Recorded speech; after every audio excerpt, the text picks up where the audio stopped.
Hello, everyone, and welcome to the Rundown. I will be your host today, Craig DeLuz, coming at you from the West Coast, the left coast, behind the Iron Curtain, otherwise known as the Sierras. But as we all know, I do not do this program by myself. No, my name is Mike Piroworski. I am the co-host from the East Coast. That's the coast with the most from the co-host with the most. Here on the Rundown, two-way views, conservative news. Craig, how was your hump day? Hump day! Mike. What day is it, Mike? It's hump day. Hump day! It's hump day. Hump Mike. It's hump day. Mark. Guess what day it is? Guess what day it is? You know, Mike, I've got to be honest with you, man. It's been kind of crazy. So first of all, I was on vacation all last week. I was, 20-hour time difference. So my body is still kind of adjusting, but I literally hit the ground running in Sacramento. And the day after I got back, we started shooting a feature-length film, which I have a significant role in, which basically means that I'm working all day, and then afternoon and evening, I'm filming all afternoon and evening. I got to be honest, man, I am frigging pooped. I'm trying to think if I'm going to go with what kind of movie it is or the kind of work you're doing in the movie. But I think I'll just skip both of those and say congratulations on the full-length film. Yes, it's actually a feature-length film. We did a short a couple of years back, about 4 or 5 years ago, called An Evening with Marty, and we won some awards at a number of film festivals, and so we decided to make a feature-length film called Confessions of an Alcoholic Hitman, and me and my love of bourbon I've pretty much been typecast, so but it's a lot of fun. It's funny. I remember An Evening with Marty, and my question for this one is Billy in this one? Oh yes, matter of fact, I was just filming with Billy yesterday, and we've there have been some changes to the script in the scene that I'm in with him. All I can say is it's hilarious. It is very Billy's funny. one of our cameramen from it started Arms Room Radio and Coffee with Craig years ago, folks. Oh yeah, and for those of you who watched our episodes from SHOT, he was there with us at SHOT this year. That's right. Very good. Very true. Yes, sir. So anyway, a lot of fun, having a lot of fun. But yeah, I am not a young, spry man anymore. No, definitely not. But I'm having a boatload of fun. So it'll be fun. It'll be fun to when that thing comes out, we'll make sure to let you guys know where to find it. There we go. Which DVD store to find it in? Yep. No, which odd streaming service do you have to download with commercials every 2 minutes? It's probably where it's going to wind up. But hey, that's right. And remember, no children under 17. Right. Just remember, he's a fish, man. Just that's the line. That's the line. Anyway, I guess that's better than the Bear Pig Man. Yeah. Okay. South Park reference. Yeah. All right, folks. Hey, it's time to get on with today's program. Please make sure like, share, subscribe. Encourage your friends to do the same. Remember, tell them there's tons of places to watch us: YouTube, Facebook, OpsLens, Spotify, and wherever you get your podcasts, you can find our audio version of this podcast. So please make sure to let them know. Make it happen. Check us out. Okay, let's get on to today's news. So yesterday we reported, when we were live on air, we reported that the bodega owner in New York City who was defending himself and wound up stabbing an individual, stabbing the perpetrator, the person who was attacking him, he wound up stabbing him to death. And and he was charged with murder. Well, guess what, folks? Murder. Dun, dun. The charges have, in fact, been dropped. That's right. Mainstream media even is reporting that the charges against this particular individual have been dropped. Now, the story says that the judge dropped the charges, but in essence, the assistant DA, after seeing the video, so evidently when they charged him originally, Mike, they had not seen this video, which one would think that you would have watched the video before actually filing charges against the guy. But they didn't bother to. They clearly did not bother to do that. So after watching the video and watching this guy basically attack him, they decided to drop the charges.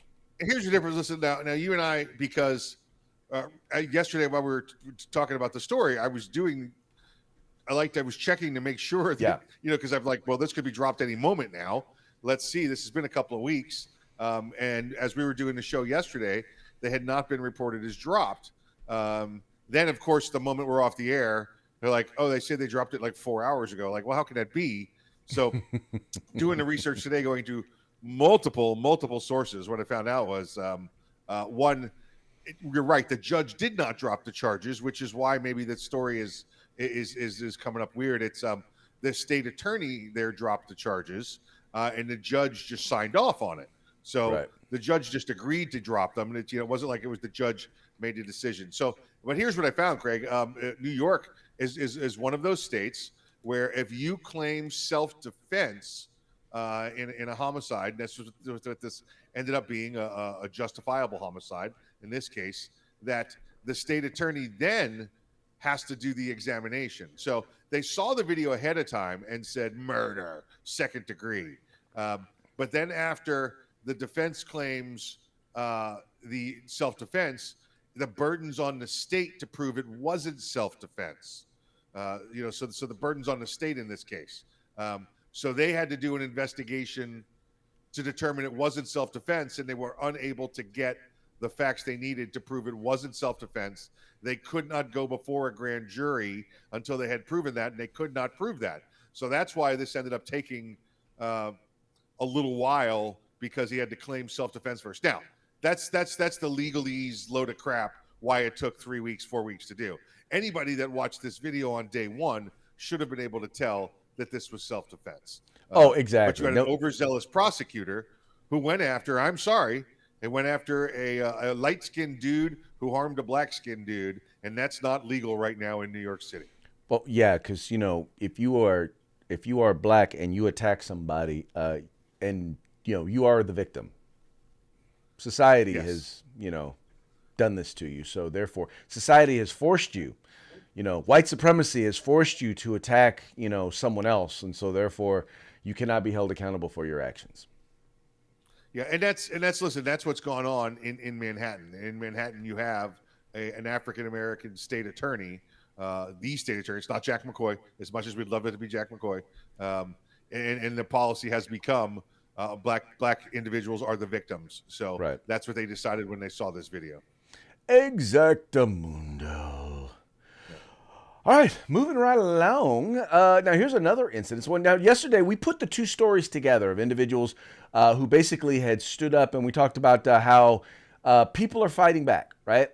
Well, the other big story that's been out there has to do with the individual in Indiana who took out a guy who decided he was going to shoot up a mall. A guy basically showed up at the mall, hangs out in the bathroom for about an hour, and then basically comes out shooting. And it appears now, it's being reported that the concealed carry hero who was taking advantage of his right to carry constitutionally there in the state of Indiana, not only he heard the shots, and not only he wasn't like right there, but he actually went towards the gunfire, unlike the folks from Uvalde, went towards the gunfire and initially engaged this individual from 40 yards away. And now what the reports are saying, Mike, is that he actually fired 10 rounds, 8 of which hit the target, once again, from up to 40 yards away. Yeah, it's weird, Craig, because you and I did the spectrum of looking into this, was because we both saw a couple of different numbers. I saw 40 yards in one report. I saw up to 30 yards in another report, and others that said, just like things like tactically sound and move towards, the gunfire. So yeah, it was kind of a bit of different reporting. The universal thing I think we saw were that the mayor Myers, I believe his name, one, and the police chief Eisen, they were both in agreement that they hung the hero status and Good Samaritan all over this guy for stopping this shooting. Because, like you said, this guy, the bad guy here, had two AR-style rifles, had a Glock 33, hundreds of rounds of ammo, and clearly, after what they found at his home, after they did a search warrant there, he was intent on laying out a very large body count. And this young man here decided not on my watch. Okay, now Mike, you are once again you've got a background both military and law enforcement. You're a firearms trainer. I for one would be very skeptical about engaging someone from 40 yards away with a handgun. I don't know. What are you in terms of? I would probably have tried to get closer, but once again, I'm not the expert. You're probably the expert. What do you think about that in terms of as a tactical when I hear maneuver? When I hear things like tactically sound, Yeah. what I immediately believe, Craig, is probably what in my brain what probably happened is we know this guy was getting a cookie in the center of the mall there, right? Mm-hmm. When you walk through the mall, there's about 500 of those little kiosks in the center aisle there, right? Right. So I'm betting this guy goes right up to a kiosk, lays his gun down on the counter, kneels down behind it, and starts taking shots from behind barricaded. So he's probably behind a supported barricaded position. So when you're behind a supported barricaded position, your range goes from 10 to 15 yards out to 40 to 50 yards. So, okay. He probably did something like that. Just because I'm hearing them saying tactically sound decisions. Right. I'm betting that's what he did. Okay. And once again, I say that because dude, I'm like this. Especially in personal self-defense situations. The further you are away when you are engaged with someone with a firearm, in particular if they're attacking you specifically, 40 yards away, it's a lot harder to claim self-defense than like 10 to 15 yards away. Yep. Yeah. So that's my belief. He probably took a Right. a supported position, behind cover and laid the bad guy out. Now 40 yards. Listen, I challenge all of you. Go out and do the same thing. Lay on a range. They have park benches. They have the shooting tables there. Get yourself all extended. Get your gun as far out as you can, and try and make those 40-yard shots. Plenty of outdoor ranges will let you shoot up to 50 yards away with your handgun. So challenge yourself. Put some life-size targets out there. Actually, put some milk jugs out there, some frozen milk jugs or frozen. One of the things water that jugs. kind of bites about being in Northern California, where I'm at, is it's hard to find outdoor ranges anymore. I mean, you have municipalities who are going out of their way to try and put them out of business. So usually you're stuck at an indoor range where you really have limited. You're limited. Usually, 30 probably 30 yards maximum would be. See, that's odd because I heard California was full of outdoor ranges. You just had to do it from the car window. Gangsta style. Gangsta style. Yep. City of Compton. Yeah, there you go. Oh man. Okay. Moving right along on that note. Now, Mike, we know that Starbucks is a left-wing company, right? Do you remember? Yes. Do you remember when the CEO of Starbucks decided to come out and just bash Donald Trump?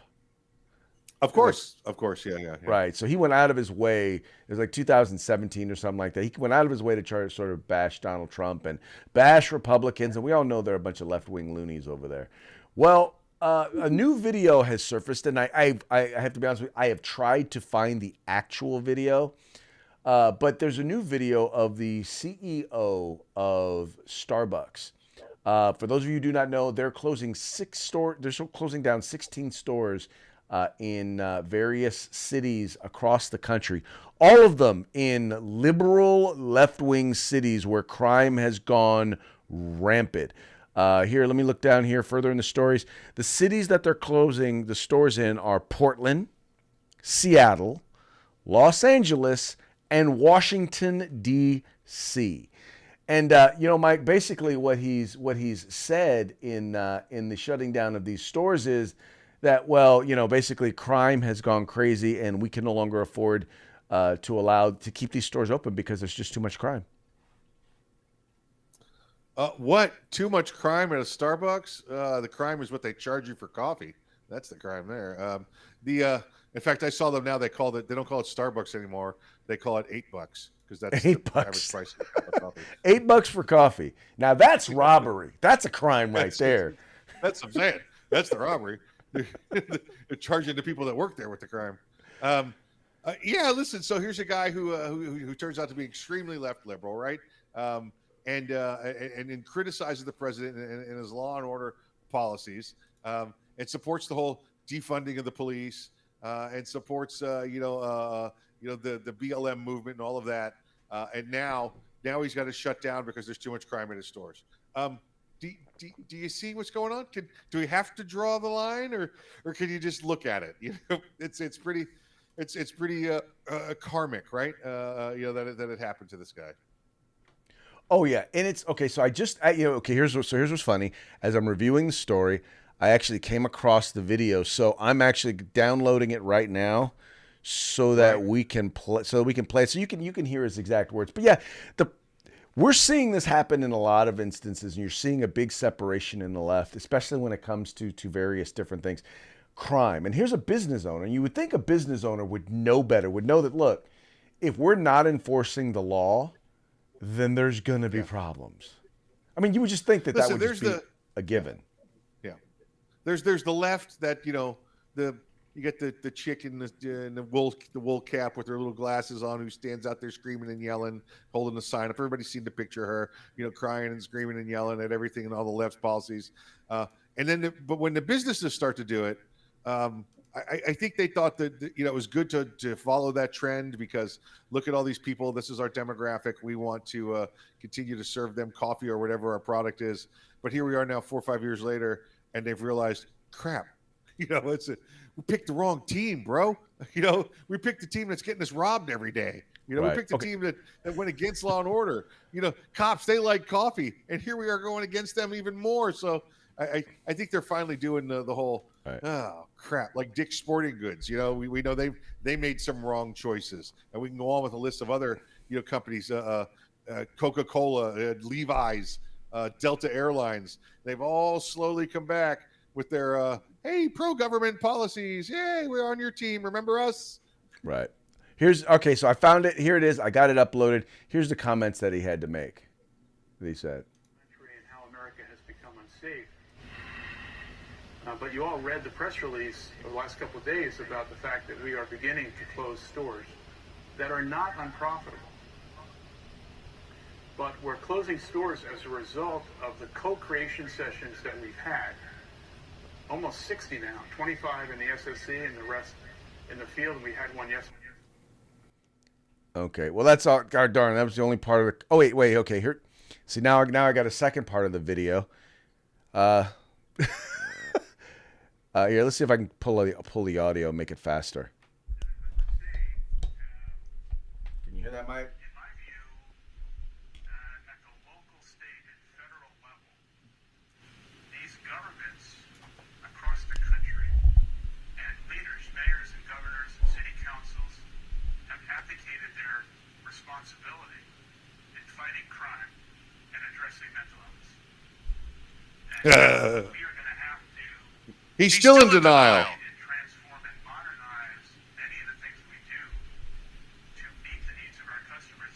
He's still in denial. This guy stands up for defund the police. He stands up for BLM. He stands up for all the liberal left policies. And now he wants to blame city councils and county councils for the crime rates where his stores are. Oh, clearly, you know what? They need to stop putting that magic dust on this guy's coffee. Because you hit the nail right on the head. The thing is he doesn't understand that this is not. He wants to blame like these unique cities, but the problem is these are policies that are being.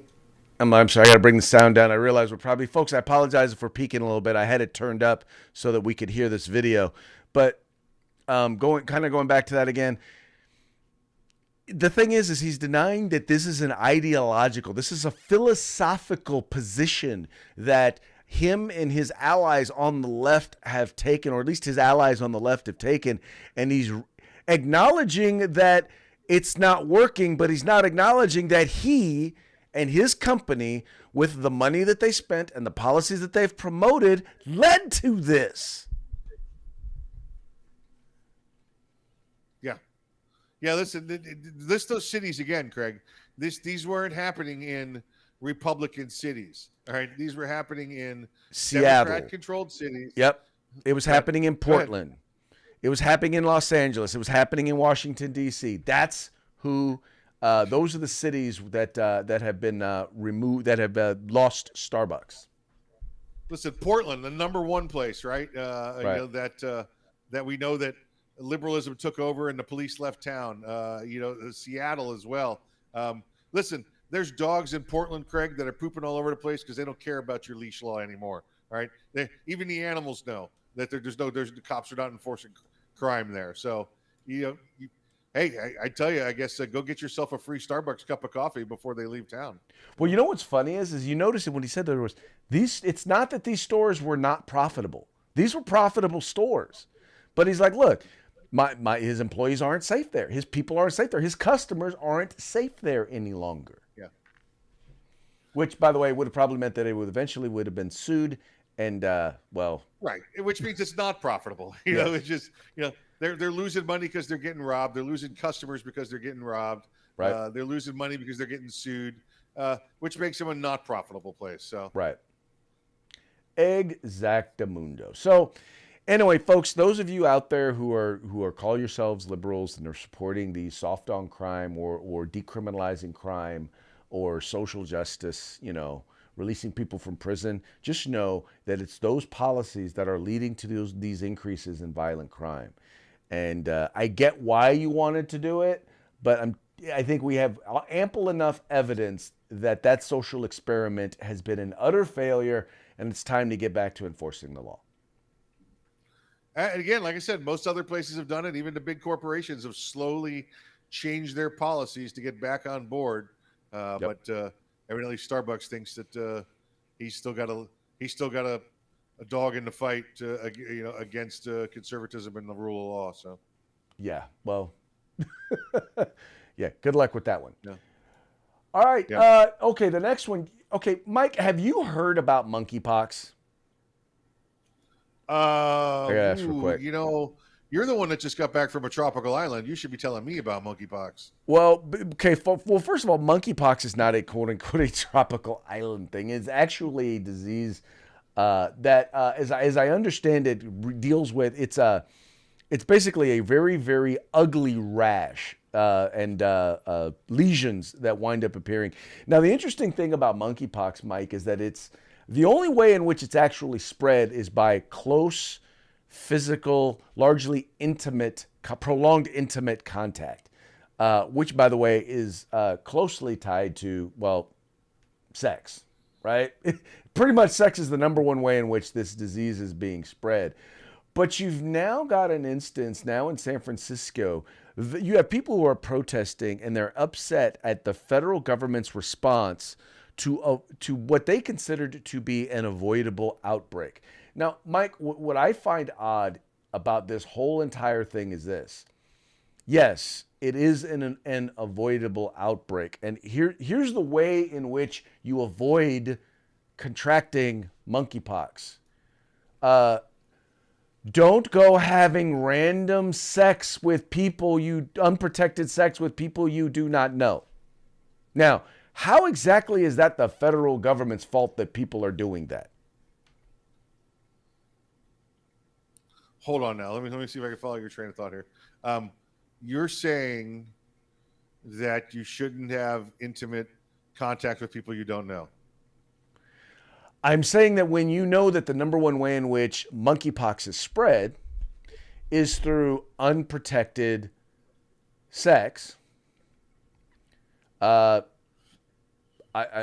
question is how about this? How about you? Oh, I don't know. Not do that. No, I'm all for not stick in your junk where it doesn't belong. That's a very good policy. It's one of my top ones, by the way. It's I don't know that I believe so much of our own government, though. Just call me skeptical, right?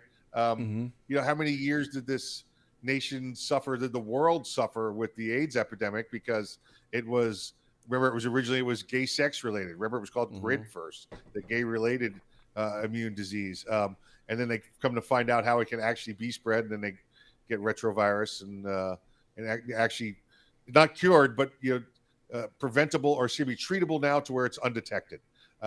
Hopefully, it doesn't take 40 years to get monkeypox under control. But if they're saying the chief way to spread it is via intimate contact, I can't believe we have to tell you this, right? But you should probably know more about your partner before you have intimate contact with them. That would be number one thing. But that didn't solve the world AIDS epidemic either. So no, and I don't think, and there's a lot of people who are pointing particular to the gay community, but I'm like, no, that seems to be where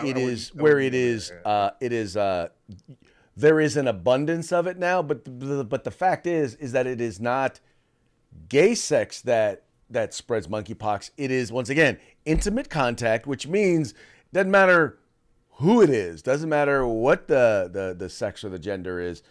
If you are having that sort of engagement, it's just dangerous. But the problem is that the worst part is you have people who don't want to say that it is the sex that is the number one way in which it's being. They want to act like you can get monkeypox, or the way they're speaking and it's like you wouldn't know that unless you go and you read the medical information on monkeypox. You wouldn't know. You would think it spreads like COVID does. They try to play it that way, right? Right. That's exactly how they try to play it. Because they don't want to have the stigma of having of people spreading monkeypox. But I'm like this, dude. Having like ugly lesions and sores, and I've seen the pictures of them. I'm like, that is stigma enough. Yeah, and then listen. So here I am. I'm just pulling up the CDC report. I did. How do you get the monkeypox? Right. Right. And I got past all the ads, and the CDC says direct contact with the rash, scabs, or bodily fluids, person-to-person contact. It has to be spread through person-to-person contact. Respiratory secretions from prolonged face-to-face contact or during intimate physical contact, such as kissing, cuddling, or sex. Oh, they actually outlined cuddling. Oh, how sweet. They just want to cuddle. Yeah, you're rubbing my face against... Whoa. Easy. Family show. Touching items such as clothing or linens that previously touched the infectious rash or body, or pregnant people can spread the virus to the fetus through the placenta. So I believe right now we this might be, Craig, the first disease that you could spread officially through cuddling. So everybody that said cuddling was harmless, there you go. Cuddling leads to monkeypox. Hey, babe. Gotta be safe. Can't cuddle. No cuddling. Monkeypox. No cuddling. Monkeypox. Yeah, but no cuddling. We had the monkeypox. But we've gotten to a point, man, where we can't even have a grown-up conversation about, look, what is this? Sex is the number one. And I'm like, it's almost like we're embarrassed to say it because, well, we don't want to give anybody a stigma. Man, screw a stigma. I don't want to get monkeypox. Well, listen, you're 100% right. The reason that people don't understand that it comes from intimate physical contact is because they want you to believe it transmits the same way COVID does. They want to put a mask back on you, and they want to lock your ass back down. That's what they want to do. Well, one of the original, one of the first things that they came out with on way to avoid monkeypox. They said masks were a way to help avoid monkeypox, right? That came out literally the same day they pulled it. Now, social distancing. Yeah. It's not the most, it's kind of in a roundabout way because obviously at 6 feet you can't touch somebody. So it probably is effective. Right. Yeah. Hopefully, listen, if you can secrete 6 feet, you should have your own YouTube channel.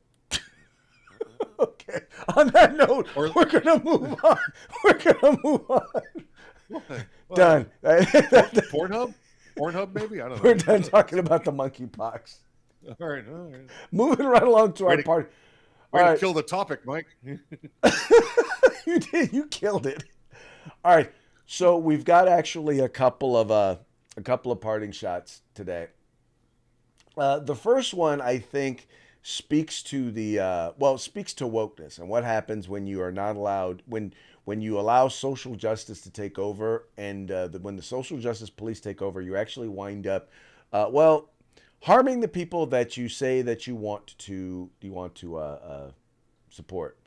And that's where this is like cancel culture. Be like, now you may or may not recognize some of these figures, but these are all figures that I believe they're all owned by, one is you got Uncle Ben, you got Aunt Jemima, you got the Quaker Oats guy, and who is the Native American? Do you know who that is?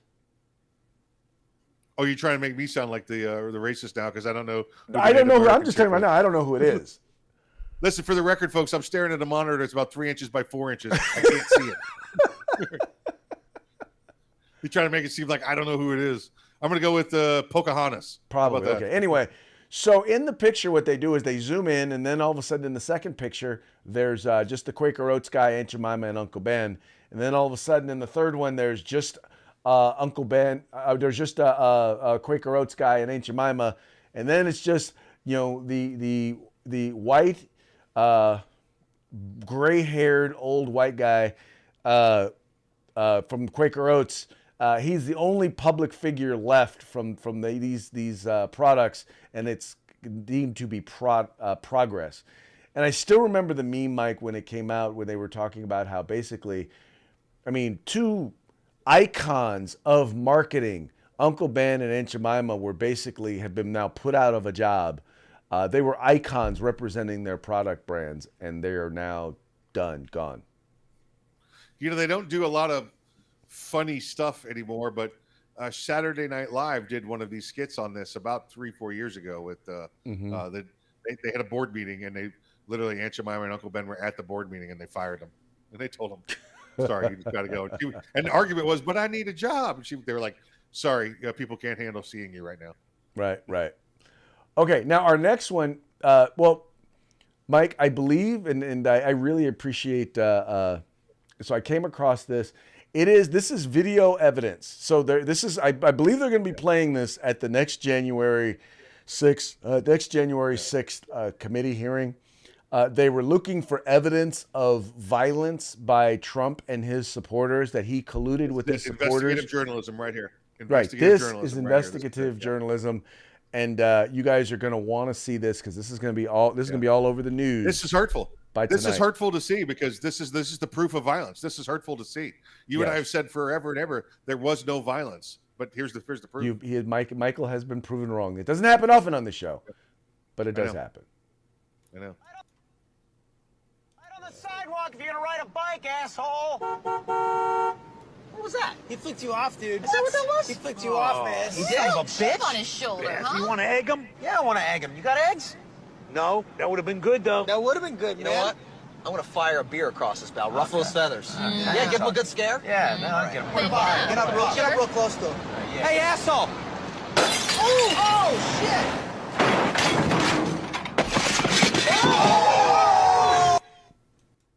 All right. All I can say is, for those of you who are listening, you missed it.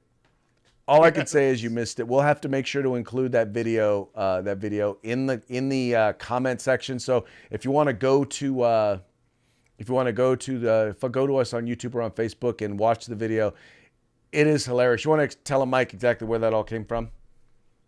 It's a scene from it's always sunny in Philadelphia, with the 5 of the main characters riding in the car and basically pushing a guy off the road riding a bicycle instead of riding it on the sidewalk.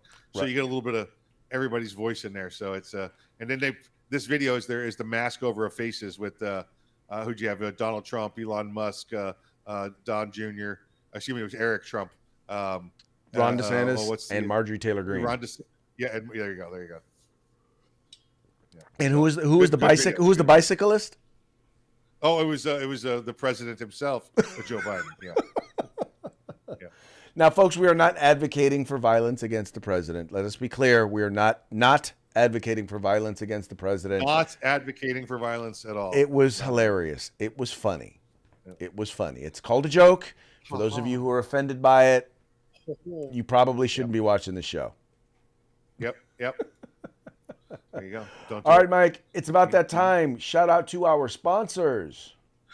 Hey, let's say hello to our good friends over at it's uscombatgear.com, the California Republican Assembly, Grid Defense, and of course, Guerrilla Machining, who I'll be having lunch with today.